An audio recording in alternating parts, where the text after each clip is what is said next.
मेरा नाम Robert grey है और कुछ साल पहले मैं एक ट्रक ड्राइवर था। इस नौकरी में मुझे एक जगह से दूसरी जगह सामान पहुंचाने का काम दिया गया था। इस नए काम की वजह से मैं ज्यादातर देर रात तक बाहर रहता, क्योंकि मुझे एक के बाद एक डिलीवरी पहुंचानी होती थी और अक्सर मेरा चक्कर शहर के बाहर के हिस्से में लगता था। ज्यादातर टाइम सड़क पर ट्रक चलाने की वजह से मुझे अक्सर गैस भराने के लिए गैस स्टेशन पर रुकना पड़ता था। एक रात मैं एक अजीब से गैस स्टेशन पर रुका जिसका नाम Anderson and sons gas station था। मैं नीचे उतरा, मैंने पंप ट्रक में लगाया और फिर गैस स्टेशन के स्टोर के अंदर चला गया। जैसे ही मैं स्टोर के अंदर गया तो डर के मारे कुछ सेकंड्स के लिए अपनी जगह पर खड़ा रहा। वहां कुछ तो अजीब था, जैसे कि वहां 5 लोग थे और उन सब ने काले रंग के कोट पहने हुए थे।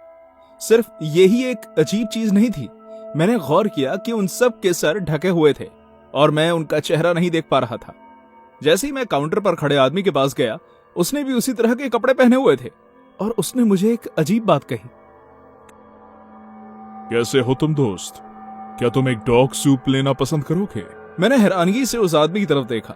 सच कहूं तो मुझे उसकी बात अजीब नहीं लगी, बल्कि जो बात मुझे परेशान कर रही थी वो ये थी कि वो आदमी आज भी उस बात का इस्तेमाल कर रहा था। इस जमाने में, मेरा मतलब है कि डॉग सूप 1930 में इस्तेमाल होने वाला एक ऐसा शब्द था जिसका मतलब पानी का ग्लास होता है। और मुझे इसलिए पता है क्योंकि जब मैं छोटा था तो मेरे दादाजी अक्सर इसका इस्तेमाल किया करते थे।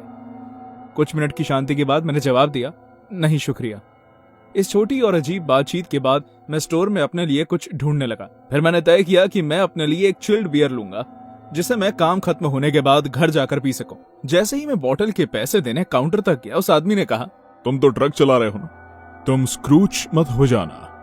एक बार फिर उसकी बात सुनकर मैं बहुत चक्कर रह गया।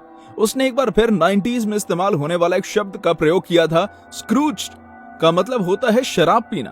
अब मुझे डर लगने लगा था, मुझे वहां घुटन होने लगी थी, इसलिए मैंने उसे जवाब दिया, नहीं, इसे मेरे लिए पैक कर दीजिए, अब मुझे चलना चाहिए। मैं यकीन से कह सकता हूं कि उस आदमी को पता चल गया था कि मुझे वहां अजीब लग रहा है और मैं उससे बात नहीं करना चाहता था क्योंकि वो मेरे चेहरे पर साफ साफ दिख रहा था। इसलिए उसने कहा, ज्यादा परेशान मत हो मेरे दोस्त, मैं तो बस बम्पिंग गम्स कर रहा था।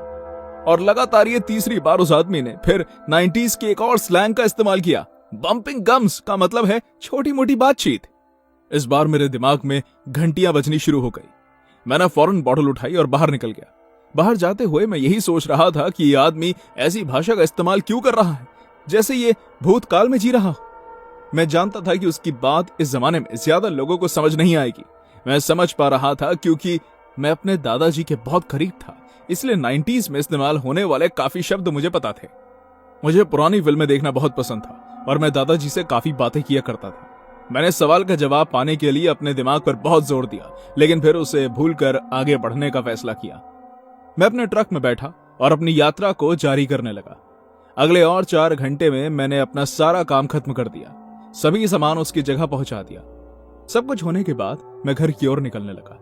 उस वक्त रात के 2 बज चुके थे और मैंने देखा कि ट्रक में फिर से गैस खत्म होने वाली थी। मैंने कुछ और देर तक ट्रक चलाया और कुछ दूरी पर मैंने एक और गैस स्टेशन आता हुआ देखा। जैसे ही मैं उस गैस स्टेशन के करीब आने लगा तो मुझे कुछ अजीब लगने लगा और वो जगह कुछ जानी पहचानी सी लगने लगी। बाहर काफी अंधेरा था और मैं उस जगह को ठीक से नहीं देख पा रहा था, इसलिए मैंने ट्रक की खिड़की से अपना सर निकालकर उस गैस स्टेशन का नाम पढ़ने की कोशिश की। और इससे पहले कि मैं कुछ कह पाता, मेरे दिल की धड़कन तेज हो गई, क्योंकि उस गैस स्टेशन का नाम Anderson and sons gas station था। कुछ क्षण के लिए तो मुझे ऐसा लगने लगा जैसे कि मुझे कोई भ्रम हो रहा है, क्योंकि मैं जानता था कि वो गैस स्टेशन तो यहां से मीलों दूर है। डर के मारे मैं उस गैस स्टेशन पर उतरा ही नहीं और मैंने फैसला किया कि मैं कोई और गैस स्टेशन ढूंढ लूंगा। अगले 30 मिनट तक और ट्रक चलाने के बाद मेरे सामने फिर वही Anderson and sons gas station आ गया जो मैंने अभी पीछे छोड़ा था। मेरा सर घूमने लगा, मुझे ऐसा लगने लगा जैसे मैं पागल हो रहा हूं। मेरा दिमाग मेरे साथ पहेलियां बुझा रहा है, लेकिन मैंने खुद को संभाला और ट्रक चलाकर अंदर ले गया। मेरा दिल मुझे कह रहा था कि मैं यहां से निकल जाऊं, लेकिन ट्रक में इतनी गैस बिल्कुल नहीं थी कि मैं घर पहुंच पाता और एक और गैस स्टेशन मिलने की संभावना भी कम थी, इसलिए मेरा वहां रुकना जरूरी था। अपने मन को शांत करने के लिए मैंने ये सोच लिया कि शायद इनकी गैस स्टेशन की काफी चेन्स हों और मैं अपने ट्रक का टैंक भरने लगा। मुझे प्यास लगी थी, इसलिए मैंने स्टोर से पानी की बोतल खरीदी। जैसे ही मैं उसके अंदर घुसा तो मेरे मुंह से एक ही शब्द निकला और मेरा चेहरा फीका पड़ गया। मेरे सामने ठीक वही 5 लोग घूम रहे थे जिन्हें मैंने पहले गैस स्टेशन पर 8 घंटे पहले देखा था। उन्होंने वही काले रंग का कोट पहना हुआ था और उनके चेहरे ढके हुए थे। उस समय मुझे ऐसा लग रहा था जैसे ये कोई डेजा वू हो। मेरा दिमाग ये अनुमान ही नहीं लगा पा रहा था कि क्या हो रहा है। मेरे दिमाग पर जोर लगने लगा क्योंकि मैं इस सवाल का जवाब सोचने लगा कि आखिर वही गैस स्टेशन, वही लोग, एक अलग जगह पर, ये कैसे हो सकता है। इस बात का मुझे कोई जवाब नहीं मिल पा रहा था। मेरे मुंह से बस एक ही शब्द निकलता रहा, नहीं नहीं नहीं नहीं। और मैं धीरे धीरे पीछे होने लगा। बाहर निकलते हुए जब मैं पीछे होने लगा तो मैं गलती से एक आदमी से टकरा गया। वो उन 5 लोगों में से एक आदमी था जिसने काले रंग का कोट पहना हुआ था। जैसे ही उस आदमी ने माफी मांगने के लिए अपना चेहरा उठाया, मैं चिल्लाया।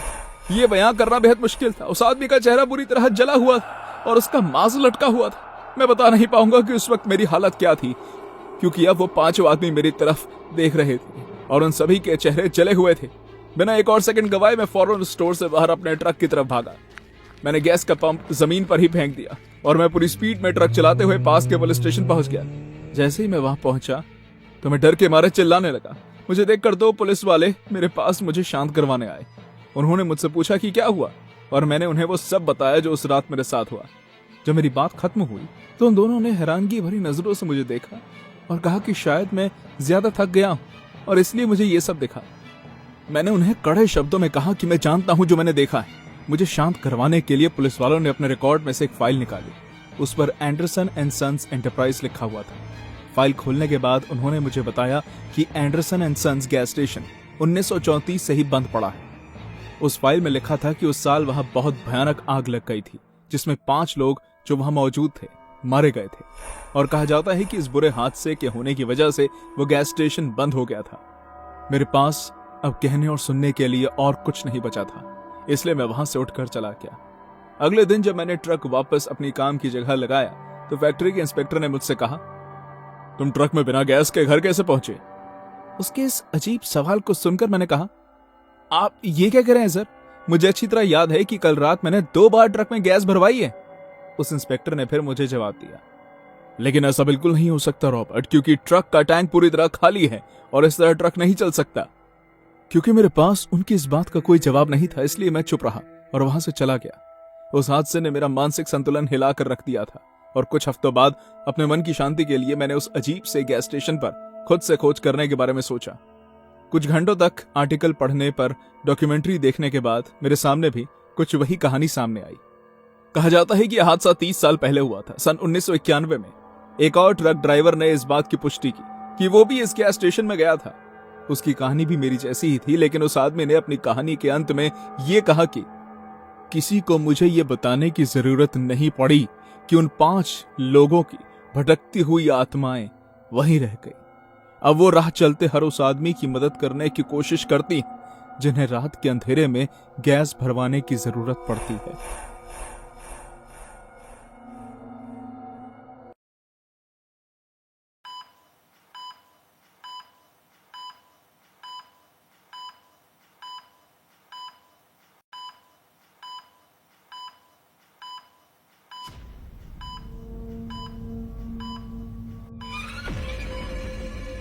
जो मेरे साथ हुआ उसके बाद मैं जिंदा बच पाऊंगी ऐसा मैंने कभी नहीं सोचा था। मेरी लाइफ हर 24 साल की लड़की की तरह आम चल रही थी। मैं काम घर में रहती थी, एक आम नौकरी से पैसे कमाती थी, लेकिन आगे क्या होने वाला है इसके बारे में कोई नहीं जानता था। मेरा नाम एमा है और ये मेरी कहानी है। मैं अपने पेरेंट्स की इकलौती बेटी थी और उन्होंने मुझे बहुत प्यार से बड़ा किया था। जब मैं बड़ी हुई तो वो न्यू ऑरलियंस चले गए और मैं ओहायो आ गई। मेरे स्कूल के एक दोस्त फिलिप हॉफमैन ने वहां अपने भाई की एडवर्टाइजिंग कंपनी में मेरी नौकरी लगवाने में मदद की। जिस दिन मुझे अपनी पहली तनख्वाह मिली मैं बहुत खुश थी। मैंने एक छोटा सा मकान किराए पर लिया और उसे अपना घर बनाया। उसमें मैंने पुराना फर्नीचर खरीद कर लगाया और उस दिन मैंने तय किया कि मैं बहुत पैसा कमाऊंगी और दुनिया घूमूंगी। पर जिंदगी आपके हिसाब से नहीं चलती। मैं एक शांत पड़ोस में रहती थी और किसी से ज्यादा बात नहीं करती थी। मैं बहुत ज्यादा बातूनी नहीं हूं और मैं स्कूल के दिनों से ही शर्मीली किस्म की लड़की रही हूं। एक ही आदमी है जिससे मैं कभी कभी बात कर लिया करती थी। उनका नाम है मिस्टर फ्रिकली। वो मेरे पड़ोसी थे। उनकी बीवी की मौत के बाद वो उस बड़े घर में अकेले रहते थे, पर वो काफी नेक आदमी थे। हर सुबह जब मैं ऑफिस के लिए निकलती तो वो मुझे अपने आंगन में बैठे कॉफी पीते हुए दिखते। वो मुझे प्यारी सी स्माइल देते हुए मिलते थे और मैं भी उन्हें बाय कहते हुए निकल जाती थी। अक्सर कुछ इस तरह मेरे दिन की शुरुआत होती थी। सैटरडे और संडे को मैं घर पर रहना पसंद करती थी। उस दिन मैं सारा दिन बैठकर टीवी देखती और जंक फूड खाती थी। कभी कभी मैं अपने कुछ दोस्तों से मिलने हाईवे पर बने एक क्लब में चली जाती। पिछले शुक्रवार जब मैं ऑफिस से घर के लिए निकल रही थी तो मेरे दोस्तों ने मुझे उनके साथ ड्रिंक्स पर चलने के लिए कहा। पहले तो मैंने उन्हें मना कर दिया, पर वो साथ चलने के लिए जिद करते रहे, इसलिए हार कर मैंने हाँ कह ही दी। हम सब क्लब में गए, वहां हमने कुछ ड्रिंक्स पी और साथ में चिकन खाया। मुझे थोड़ा नशा होने लगा था और मैं ज्यादा नहीं पीना चाहती थी। मैं वहां से सीधा अपने घर के लिए कैब ले लेती, लेकिन मुझे रास्ते से घर का कुछ सामान लेना था ताकि मैं आराम से घर पर वीकेंड का मजा ले सकूं। मेरे कोलीग ने रात के करीब 11:30 बजे मुझे पास के गैस स्टेशन तक छोड़ दिया। मैंने वहां से थोड़ी शॉपिंग करके पैदल घर जाने के बारे में सोचा, क्योंकि वहां से मेरा घर सिर्फ 5 से 7 मिनट की दूरी पर था। लेकिन ऐसा करने में सिर्फ एक दिक्कत थी, मुझे घर पहुंचने के लिए जंगल से गुजरना पड़ता है। पर मैं उसमें भी कंफर्टेबल थी, क्योंकि मैं पहले भी ऐसा कर चुकी थी, तो मुझे कभी कोई दिक्कत महसूस नहीं हुई। जो आदमी उस गैस स्टेशन को चलाता है वो भी मुझे अच्छे से जानता था। उसका नाम राल्फ था, और जब भी मैं वहां घर का सामान लेने जाती तो वो बेकार का जोक मारकर मुझे हंसाने की कोशिश करता। मैं गैस स्टेशन के अंदर जाते हुए सोच ही रही थी कि लो, अब आएगा एक और स्टूपिड जोक। लेकिन जैसे ही मैं अंदर गई तो मैंने वहां एक कमजोर और बूढ़ी औरत को देखा। उसके सर पर बहुत ही कम बाल थे। बढ़ती उम्र की वजह से उसके काफी बाल झड़ गए थे और उसके नीचे की सफेद त्वचा भी दिखने लगी थी। उसके दांत भी खिस चुके थे और उसकी आंखें धुंधली लग रही थी, लेकिन उनमें एक तेज था। Good evening. हाय। मैं उन्हें वहां देखकर थोड़ी कंफ्यूज थी। स्टोर में इधर उधर देखती रही और उसने फिर कहा, तुम किसी और को यहाँ होने की उम्मीद कर रही थी ना? नहीं, ऐसा कुछ नहीं है। यहाँ मुझे हमेशा राल्फ दिखते हैं इसलिए। फिर तो तुम जरूर ही एमा होगी, है ना? हाँ। क्या हम एक दूसरे को जानते हैं? नहीं, लेकिन मैंने तुम्हारे बारे में राल्फ से काफी सुना है। आज वो बीमार है, इसलिए उसकी जगह मैं आई हूँ। ओह अच्छा, और आप? मैं उसकी माँ हूँ, रूथी। आराम से देखो, तुम्हें जो भी लेना है। अगर किसी चीज की जरूरत हो तो मुझे बताना। मैं झिझकते हुए मुस्कुराई और मैंने अपने हाथ में शॉपिंग बैग उठा लिया। इस औरत के बारे में कुछ तो अजीब बात थी जो मुझे सही नहीं लगी। मुझे ये बात जानकर भी अजीब लगा कि इतनी बड़ी उम्र की औरत रात के इस समय गैस स्टेशन पर अकेली काम कर रही है।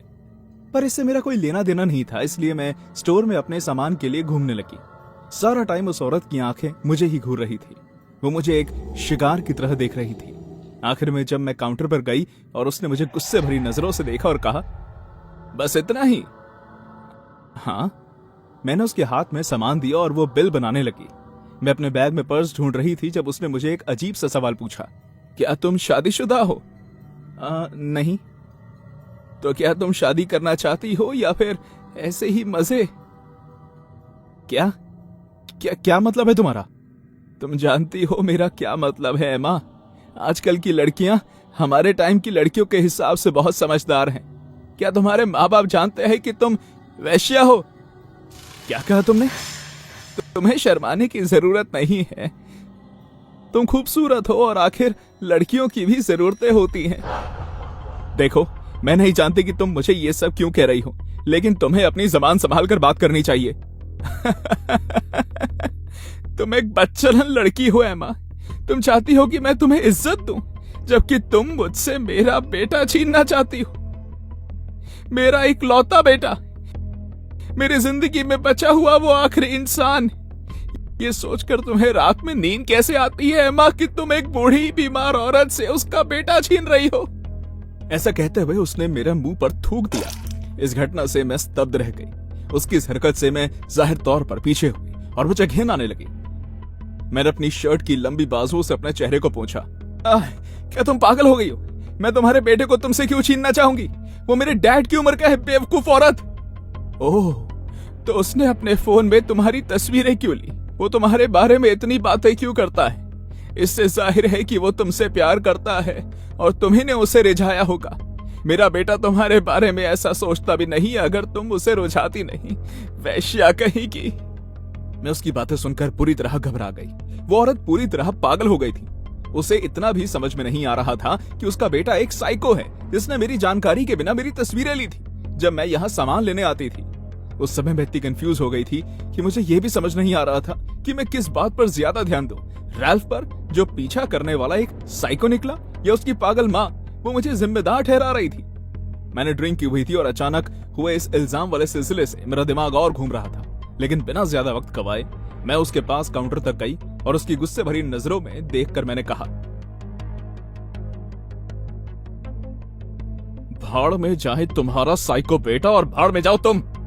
और उसके बाद जो हुआ उसके लिए मैं तैयार नहीं थी। जैसे ही मैंने ऐसा कहा उस औरत ने अपना हाथ उठाया। उसके हाथ में एक तेज धार वाला चाकू था जो उसने इतनी देर से छुपा कर रखा था। वो एक सही वक्त का इंतजार कर रही थी और जैसे ही उसे वो मौका मिला उसने वो चाकू काउंटर पर रखे मेरे हाथ पर मार दिया। हालांकि मैंने अपना हाथ हटाने की कोशिश की लेकिन तब तक काफी देर हो चुकी थी। उसने इस चाकू से मेरी 2 उंगलियां काट दी। मैं दर्द से चिल्लाने लगी, मेरे हाथ से खून बहने लगा और वो वहां खड़ी जोर से हंसने लगी। अब तुम कभी अपनी वेडिंग रिंग नहीं पहन पाओगी, तुम्हारी रिंग फिंगर मैंने काट दी है। मैं उसी समय वहां से भाग सकती थी और वो औरत मुझे पकड़ भी नहीं पाती, पर उसकी इस हरकत की वजह से मेरा भी गुस्सा फट गया। मैंने उसके हाथ से वो चाकू छीना और उसका बायां कान काट दिया। वो दर्द में चिल्लाते हुए जमीन पर गिर गई और मैंने भी चिल्लाते हुए उससे कहा, मुझे तुम्हारे बेटे से शादी करने और तुम्हारी बहू बनने का कोई शौक नहीं है। वो वहां चिल्लाती रही और मैंने फौरन 911 पर फोन कर दिया। मैं बच गई लेकिन ज्यादा खून बहने के कारण रैल्फ की मां की मौत हो गई। पुलिस को रैल्फ अपने कमरे में बंद मिला। पता चला कि रैल्फ मुझसे प्यार करता था और उसकी मां को यह बर्दाश्त नहीं हुआ और उसे जलन होने लगी। वो चाहती थी कि रैल्फ जिंदगी भर उसी के साथ रहे। मुझसे बदला लेने के लिए उसने रैल्फ को 1 हफ्ते से उसके कमरे में बंद करके रखा था और हर वक्त वो गैस स्टेशन आती थी। मुझे यकीन है कि वो मेरा इंतजार करती होगी कि एक दिन मैं आऊंगी, और वो दिन आ गया था। पुलिस को सिक्योरिटी कैमरा से काफी फुटेज मिल गया था जिससे मुझे बेकसूर साबित किया जा सकता था। मेरे ठीक हो जाने के बाद मेरे पेरेंट्स ने तय किया कि वो मुझे अपने साथ ले जाएंगे। एक बात तो तय है कि मैं कभी भी अकेले आधी रात को किसी भी गैस स्टेशन पर नहीं जाऊंगी।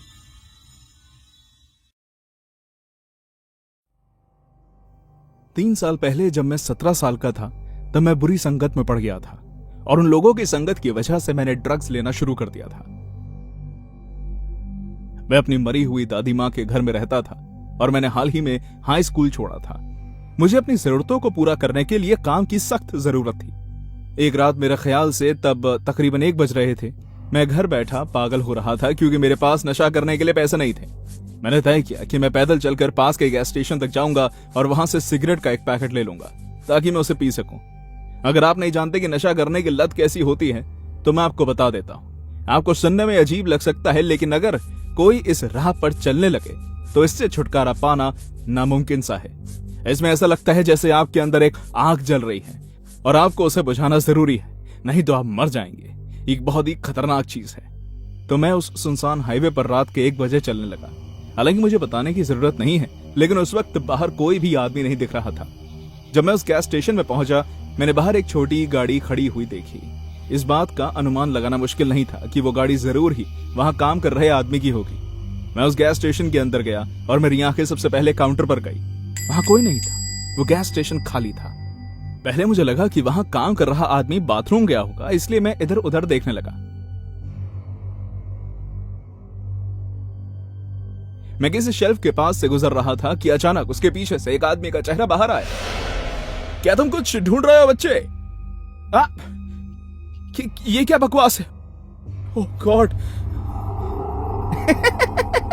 लगता है मैंने तुम्हें डरा दिया। मैं शेल्फ के पीछे से किसी के भी निकलने की उम्मीद नहीं कर रहा था और जब ऐसा हुआ तो 1 सेकंड के लिए मेरे दिल की धड़कन रुक गई। उस आदमी के भूरे रंग के बाल थे जो उसने बहुत ज्यादा हेयर जेल के इस्तेमाल करते हुए पीछे रखे हुए थे। उसकी नीले रंग की आंखें थी। उसने अच्छे से शेव की हुई थी और उसके चेहरे से झुर्रियां भी लटक रही थी। वो अपनी उन नीली आंखों से मुझे कुछ देर तक घूरता रहा। मैंने खुद को संभालते हुए उससे कहा, मैं सिगरेट का पैक ढूंढ रहा था। ठीक है, आराम से देखो, और जब तुम्हारा काम हो जाए तो मैं तुम्हें काउंटर पर ही मिलूंगा। मैं तुम्हारा इंतजार करूंगा। अब जिस तरह उसने कहा कि मैं तुम्हारा इंतजार करूंगा, उससे मैं समझ गया था कि आदमी ठीक नहीं है और मुझे जल्द से जल्द इस गैस स्टेशन से बाहर निकलना होगा। मैंने सिगरेट का एक पैकेट उठाया और जल्दी से काउंटर पर चला गया। जैसे ही उसने मुझे उसके पास काउंटर तक आते देखा तो उसके चेहरे पर अजीब सी मुस्कान आ गई। तो जो तुम ढूंढ रहे हो वो तुम्हें मिल ही गया, हाँ? इसके कितने पैसे हुए? बिना उससे कोई फालतू बात किए मैंने सीधा सीधा उससे काम का सवाल पूछा। अपनी बात का जवाब ना पाकर उसका चेहरा गंभीर हो गया। उसने पैकेट अपने हाथ में लिया और कहा, तुम कितने साल के हो? मैं अगले महीने 18 का होने वाला हूं। क्यों? तुम जानते हो ना कि मैं तुम्हें ये नहीं बेच सकता क्योंकि अभी तुम बालिग नहीं हो, हाँ? मुझे उसकी बात पर यकीन नहीं हुआ। वो आधी रात को बीच हाईवे पर सिगरेट खरीदने पर एज गैप की शिक्षा दे रहा था। मेरे सब्र का बांध टूट गया और मैंने उससे कहा, डूड, मैं 18 साल का हुए बिना बहुत सी और चीजें ले सकता हूं, तो ये तो सिर्फ एक सिगरेट का पैकेट है। तो अब बंद करो तुम्हारी बकवास और ये दो। तुम्हें तो किसी से बात करने तक की तमीज नहीं है। सीरियसली, सुबह के 1:30 बज रहे हैं भाई। किससे फर्क पड़ता है कि मैं सिगरेट पी लूं? तो अपना काम करो यार बस। तुम मुझ पर चिल्ला क्यों रहे हो? मैं तो तुमसे आराम से बात कर रहा हूं। तो फिर मुझे गुस्सा दिलाना बंद करो और मुझे सिगरेट दो। ठीक है, मैं तुम्हें बेच दूंगा। बहुत बहुत शुक्रिया, लेकिन सिर्फ एक शर्त पर। क्या? तुम्हारी प्रॉब्लम क्या है डूड? तुम्हें मेरे लिए कुछ करना होगा। मैं बहुत ज्यादा गुस्से में था और उसी के साथ साथ कोई नशा ना मिलने के कारण पागल भी हो रहा था। मुझे अपना ध्यान भटकाने के लिए सिगरेट पीना बहुत जरूरी था, इसलिए मैंने सोचा कि ठीक है, इस आदमी की बात मान लेता हूँ और जल्द से जल्द ये खत्म करके यहाँ से निकलता हूँ। मेरे दिमाग में यह भी चल रहा था कि अगर इस आदमी ने मुझे सिगरेट नहीं दी तो मुझे कल सुबह तक इंतजार करना पड़ेगा और मैं ऐसा बिल्कुल भी नहीं कर सकता था। हाँ, क्या करना होगा मुझे? तुम्हें मुझे गाल पर किस करना होगा। क्या तुम बिल्कुल पागल हो गए हो क्या? देखो, मैं एक बहुत ही अकेला आदमी हूं, इसलिए तुम मुझे गाल पर किस करो, अपनी सिगरेट का पैकेट लो और यहां से जाओ। मैं तुमसे पैसे भी नहीं लूंगा। क्या कहते हो? मैं बयां भी नहीं कर सकता कि मैं उस समय कैसा महसूस कर रहा था। खुद को शांत करने के लिए मैंने अपनी बाजुओं को खरोचना शुरू कर दिया। अगर आप में से किसी को भी ड्रग्स करने के साइड इफेक्ट्स पता है तो आप समझ रहे होंगे कि नशा ना मिलने पर ऐसा ही होता है। उस आदमी ने मुझे ऊपर से नीचे तक देखा और कहा, तो क्या तुमने फैसला कर लिया है दोस्त? अब जो मैं आपको बताने जा रहा हूं हो सकता है कि वो आपको घिनौना लगे, पर जैसा कि मैंने आपको पहले भी बताया कि मैं अपनी सही स्थिति में नहीं था। मैंने सोचा कि ठीक है, ये सिर्फ गाल पर एक किस तक ही बात है। अगर ये आदमी चाहता तो और भी बहुत कुछ करने को कह सकता था, लेकिन उसने सिर्फ गाल पर एक किस ही मांगी थी। मैंने घबराते हुए इधर उधर देखा, वहां और कोई नहीं था, तो किसी को भी पता नहीं चलेगा। फिर मैंने अपने सर के ऊपर एक सिक्योरिटी कैमरा देखा। मैं करूंगा, लेकिन तुम्हें सिक्योरिटी कैमरा बंद करना होगा। हाँ, बिल्कुल, मैं ये कर सकता हूं। उसने अपनी उंगली से धूल भरे उस कीबोर्ड पर एक बटन को दबाया और कुछ सेकंड्स के बाद सिक्योरिटी कैमरा की लाइट बंद हो गई। फिर उसने मेरी तरफ देखा और मुस्कुराने लगा। अब वक्त आ गया है, मेरे पास आओ।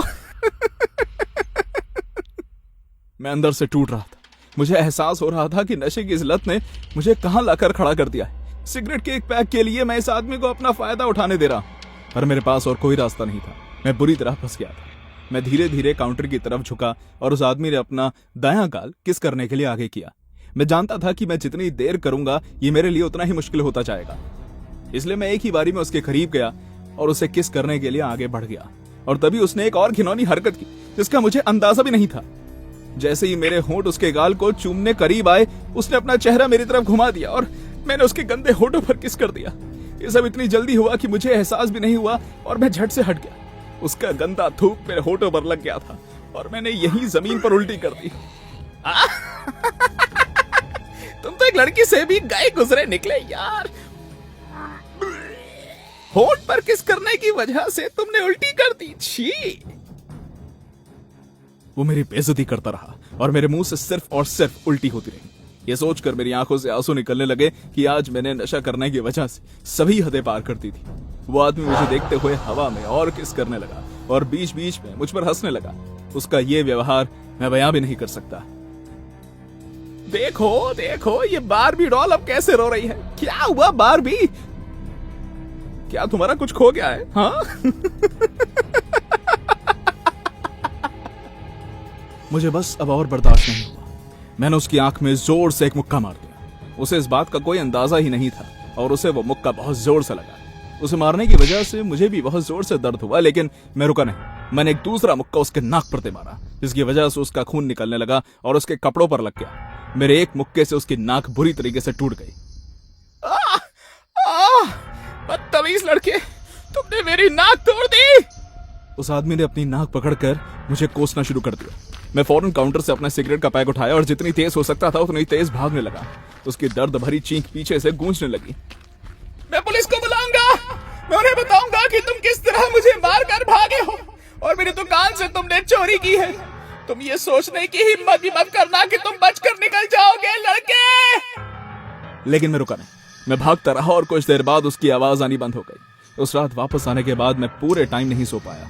एक बात पर मुझे पूरी तरह से यकीन था कि उस आदमी के पास मेरे खिलाफ कोई सबूत नहीं था, तो अगर वो पुलिस के पास जाता भी है तो मुझे गुनहगार साबित करने के लिए उसके पास कुछ भी नहीं होगा, बल्कि पुलिस ही उस पर शक करेगी कि उसने अचानक से सिक्योरिटी कैमरा क्यों बंद कर दिया। इसलिए सबसे तो मैं सेफ था। उस हादसे के बाद मैंने हमेशा हमेशा के लिए नशा करना बंद कर दिया। मैं एक सुधार केंद्र से जुड़ा और अब मैं एक गैरेज में काम करता हूं, जिससे मैं अपना सारा खर्चा निकालता हूं। और जहां तक बात उस पागल आदमी की है, तो मैं उम्मीद करता हूं कि हम कभी ना मिलें।